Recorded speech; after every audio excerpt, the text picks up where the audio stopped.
Did you know that all babies are born with the supreme confidence of a mountain lion? I'm actually not kidding.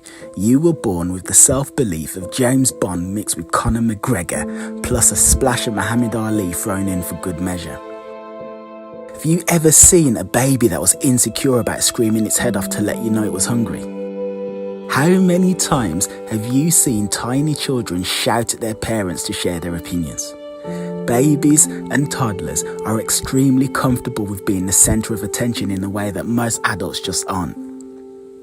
But what happens? What happens to our self-esteem? We were all born with an innate level of self-worth.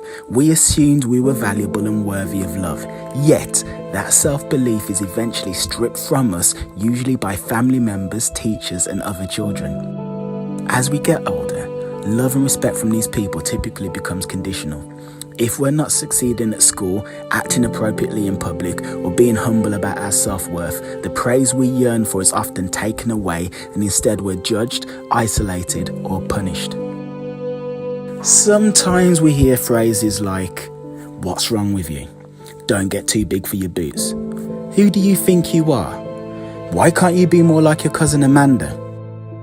These phrases often become more common than any form of praise, and this systematically crushes our self-confidence.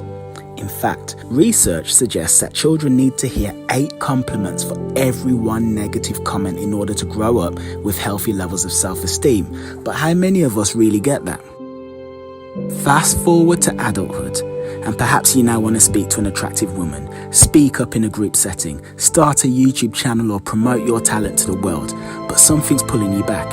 You can't find the willpower to get it done, but then again, why would you? You've been conditioned throughout adolescence to believe you're not really that great of a person. So with that in mind, why would you actually believe anybody wants to hear what you have to say? Today's challenge aims to rebuild that shattered level of self-confidence and help you radiate the natural self-esteem you were born with. Sit somewhere quiet and close your eyes.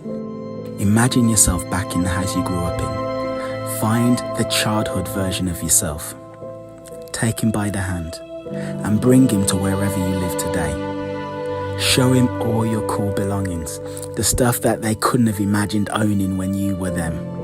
Show them your games console, your mountain bike, new technology, a fridge stacked with your favourite foods. Show them everything. See how excited they are that your life is so much better than theirs. Let them know that all of this and more is waiting in their future. Tell them you're the loving and protective big brother they never had. Assure them that you're always going to be there for them. Sit them down and tell them all the things you wish people had said to you as a kid. You're an amazing little boy. I'm always going to be here for you, and I'm never ever ever going to let anyone hurt you ever. I feel really lucky to know and have you in my life. How on earth did I ever manage to meet a kid as fantastic as you? What did I do to deserve it? It doesn't matter what anyone else thinks of you, because I know you're awesome and I'm never going to leave you. Say these affirmations out loud and with pure passion and emotion, don't half-heart it. Notice how much it means to both of you to hear these words. Spend as much time as you need with your inner child, but I'd recommend hanging out for at least 10 minutes. Maybe, I say just maybe, you might want to even make it a regular play date. But why does this work? The reason this exercise is so powerful is because the brain struggles to tell the difference between what's real and what's fake. If you have a conversation with your inner child and tell him all the things that no one said to you when you were him, your brain will respond as if it was real. That is the reason why we get excited by action movies or scared by horror films.